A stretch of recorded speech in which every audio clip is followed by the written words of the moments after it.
When a stupid narcissist realizes you are smarter than them, their whole world shatters. They start obsessively studying you, trying to steal your intelligence like a parasite feeding off its host. And you might think, oh, they're just insecure. No, this is far worse than simple insecurity. This is a calculated effort to strip you of your intellectual identity, repackage it, and present it as their own while simultaneously making sure you doubt yourself. But here's the paradox: how does a grandiose, delusional narcissist even grasp that they are intellectually inferior? Well, that's exactly what we're going to break down today. Hi, I am Danish, a narcissistic abuse recovery professional. The topic is what a stupid narcissist does when they realize you're smarter than them. Before they even start attacking you directly, they gaslight themselves first. A narcissist cannot tolerate the idea that someone else is genuinely more intelligent than them. So they create a delusional narrative where your knowledge, your skills, your insights, all of it was either taken from them or somehow inspired by them. They convince themselves that you wouldn't be where you are without their guidance or influence. This twisted self deception gives them the justification to steal from you without guilt. They may even outright claim that your achievements are actually theirs or that you merely copied them. They live in a fantasy where they are the original source and you're just an imitator. Next, they spiral into hidden panic mode. The moment they grasp that you're out of their league intellectually, their world cracks. They don't just see you as a threat, they see you as someone who exposes their fraudulence. And their first instinct, damage control, but not in a rational way. They don't think maybe I should learn and grow. No, they react with desperation. They scramble to regain control, to manipulate the narrative, to bury their fear under a pile of stolen ideas and forced superiority. They start shifting gears immediately, oscillating between arrogance and self victimization. At first, they may deny your intelligence outright, dismissing your insights as lucky guesses or irrelevant details. When that doesn't work, they shift tactics. Suddenly, they've always known what you know. They'll pretend they were just waiting for you to catch up, or that your brilliance was something they helped cultivate. They will revise history in real time, ensuring that they were either above you or the guiding force behind your achievements. In the process of bringing you down, they become a counterfeit version of you. Suddenly, they start speaking like you, using words you use, adopting opinions you've shared, and maybe even copying your interests. But here's the catch: they'll never outright credit you. Instead, they subtly try to push you out of your own expertise. They'll take your original thoughts, repackage them, and present them to others as if they were the genius behind them.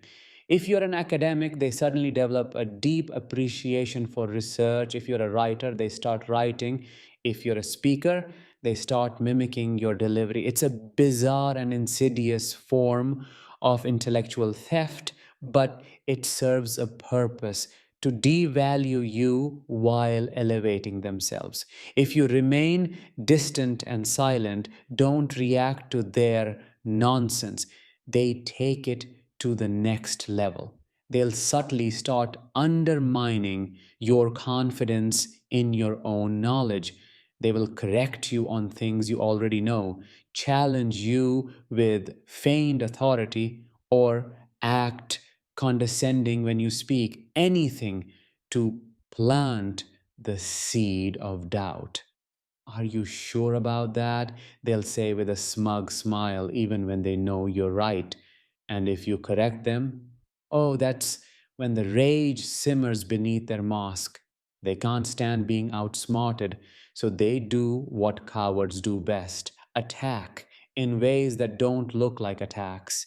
They use social sabotage, silent treatment, and passive aggressive put downs, all while playing innocent.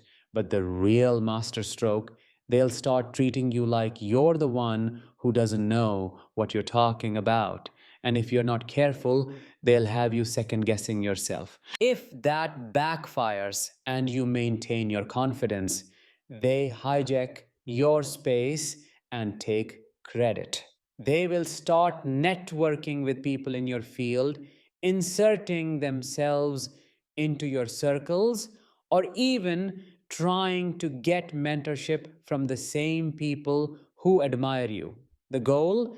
To infiltrate your space and make it seem like they've always belonged there. Meanwhile, they subtly erode your credibility. They'll say things like, yeah, they're smart, but sometimes they overthink things, or I respect their work, but they don't always get it right. Just enough to cast doubt while making themselves look like a reasonable, more balanced alternative. And if they can't steal your credibility, they'll attack it. Behind closed doors, they'll whisper that you're arrogant, difficult, or even emotionally unstable. Whatever narrative suits their need to tear you down. Because if they can't beat you intellectually, they'll make sure no one listens to you in the first place. The ultimate move, they will try to erase you. Here's where it gets even darker. Some narcissists don't just want to sabotage you, they want to replace you. They want you gone, like I said in yesterday's episode. They may start sending people after you, friends, colleagues, even strangers, to destroy your work. We are not talking about smear campaigns here. We are talking about paying people to kill or harm you and your work. They know they can't attack you head on without exposing themselves, so they use flying monkeys to do their dirty work. Expect sudden betrayal, strikes, and attacks that people think only happen in movies. I am talking about group stalking, threatening, and attacking in purely criminal ways. And if that still doesn't break you, they may go even further, tampering with your environment in ways that affect your well being. Some have been known to mix things in food or drinks to make their target ill, cloud their cognition, or weaken them physically. They know that if they can't beat you intellectually, they might have a better chance if they attack your health and mental clarity. If you ever start feeling off around them, like you're constantly exhausted, confused, or physically unwell, consider the possibility that it's not just stress. It may be them trying to drug you. If you ever suspect this is happening, get cameras installed and don't leave food unattended or eat anything they make or offer. I have created a detailed episode on how narcissists use drugs to harm you. Click the I button above to watch it now. This is why dealing with a coward narcissist isn't just about handling someone who is jealous.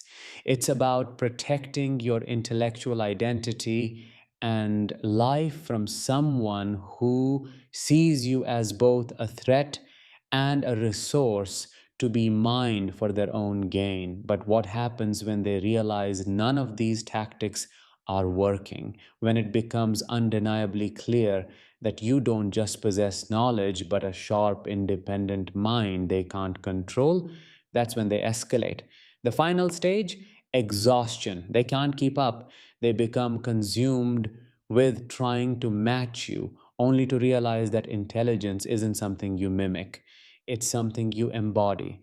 And that realization, the one they tried so hard to avoid, crushes them under the weight of their own inferiority. That's what you have to wait for patiently. As I say, you have to let them become their biggest enemy, do nothing, because they know how to set their life on fire. With that, Let's bring this episode to an end. If you liked it, share it with others and subscribe. I will talk to you in the next one. Until then, let the healing begin and continue.